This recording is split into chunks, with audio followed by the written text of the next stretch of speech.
Caméra et caméra.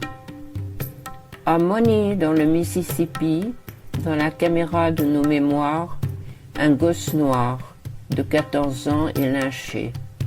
Et sa mère décide que sa photo fera le tour du monde, donnant naissance à un deuxième enfant, le mouvement pour les droits civiques. Emmett Till, rest in power.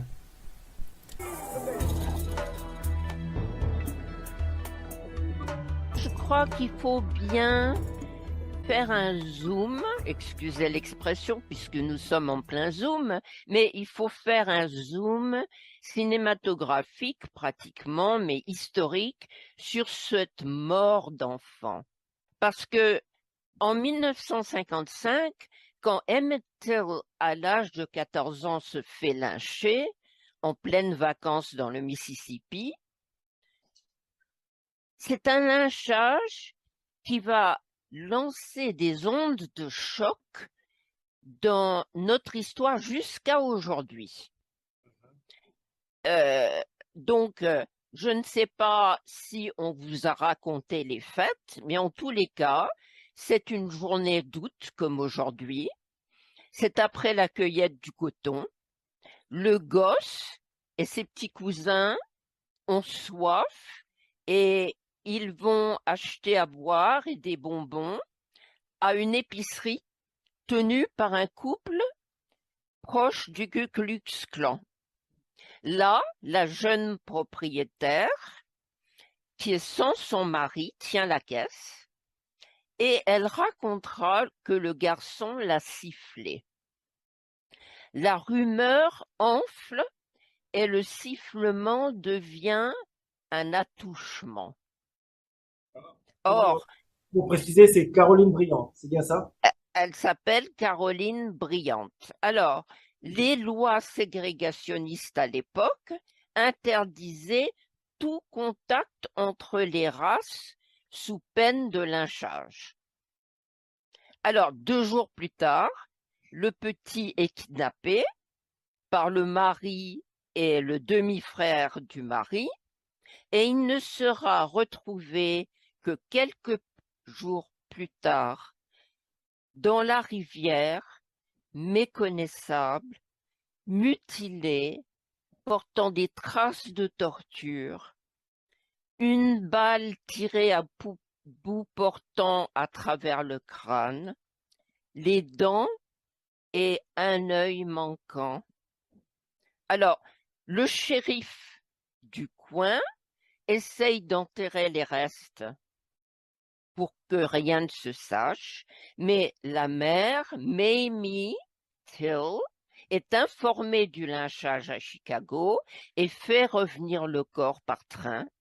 Le corps arrive sous scellé et il y a sur le cercueil des instructions signées par le dit shérif, interdit d'ouvrir.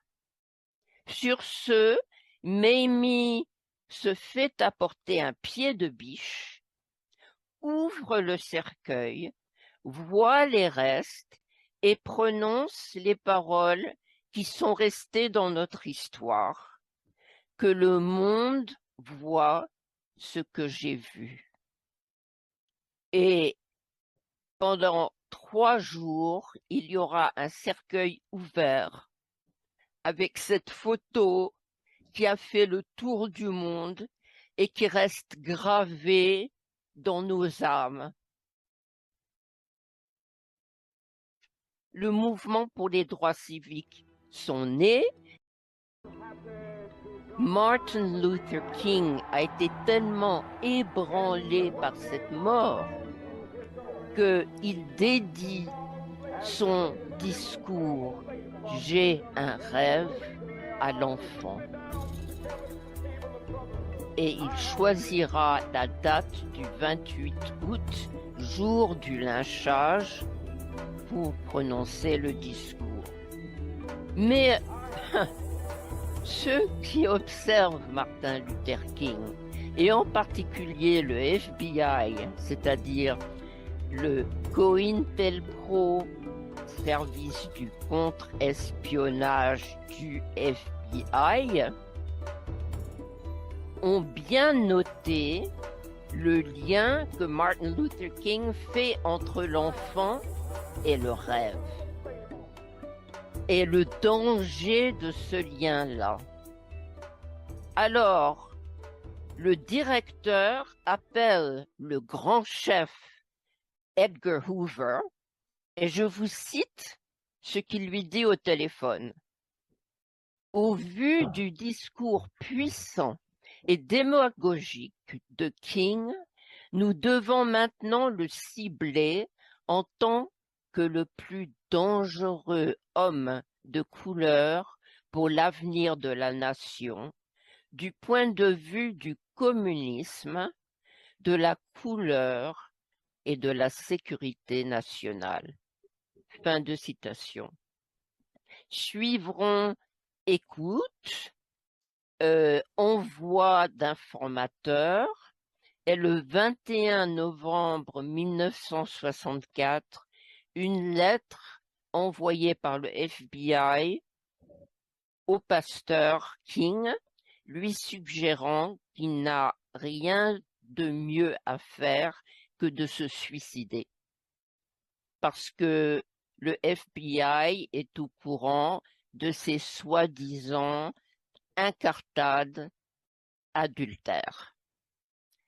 Le chantage échoue, le pasteur garde son calme et le FBI sera obligé de se débarrasser de King en l'assassinant en 1968.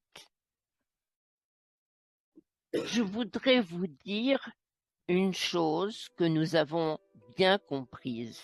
Excuse-moi, Julien. Oui. En 2018, Caroline Briand reconnaît qu'elle avait menti. C'est bien ça. Elle reconnaît 2 fois qu'elle a menti. En 1955, elle essaye de dire « Ah, le gosse était mort ». Elle avait un peu de remords quand même.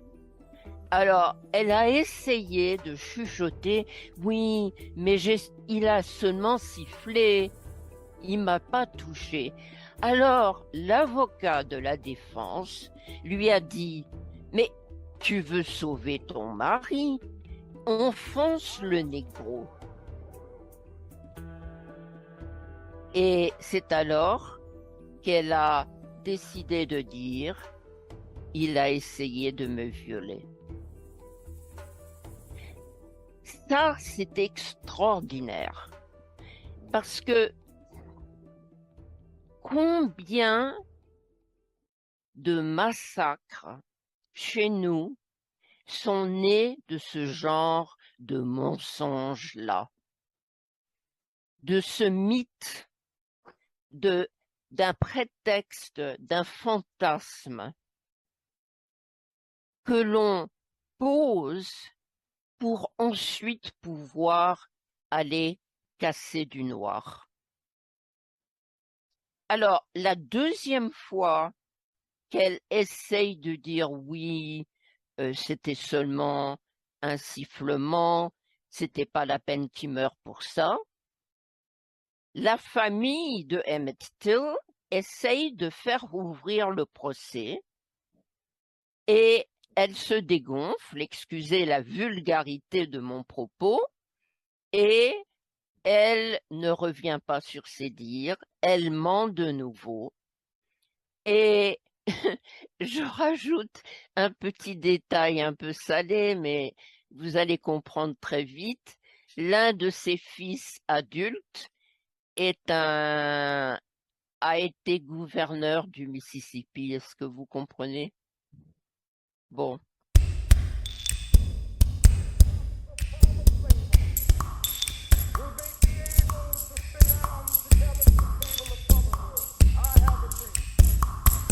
Pour en revenir à Martin Luther King, qui est quand même un lien très important dans l'histoire, parce qu'il va influer sur Mumia, on tue King 3 fois.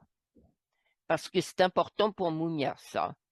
On tue King en salissant sa réputation, on l'assassine physiquement, mais ça ne suffit pas. Une fois mort, on s'attaque à ses idées, c'est-à-dire qu'on dilue celui qui s'est opposé à la guerre du Vietnam. On oublie ce King-là. Ça, c'est très important pour Mumia. On le verra par la suite. Alors, la mort de King déchire l'Amérique. Elle envoie des ondes de choc dans tous les ghettos noirs. Et tout comme la mort de Emmett Till donne naissance aux droits civiques, la mort de King explique l'autodéfense des panthères noires. Alors, on va arriver enfin à Mumia et on va mieux comprendre Mumia à partir de Emmett Till et des deux morts de Emmett Till et de King. Mumia a l'âge de Emmett Till quand King est abattu. C'est très important de voir qu'il est un adolescent et il est plein de colère, comme tous ces adolescents.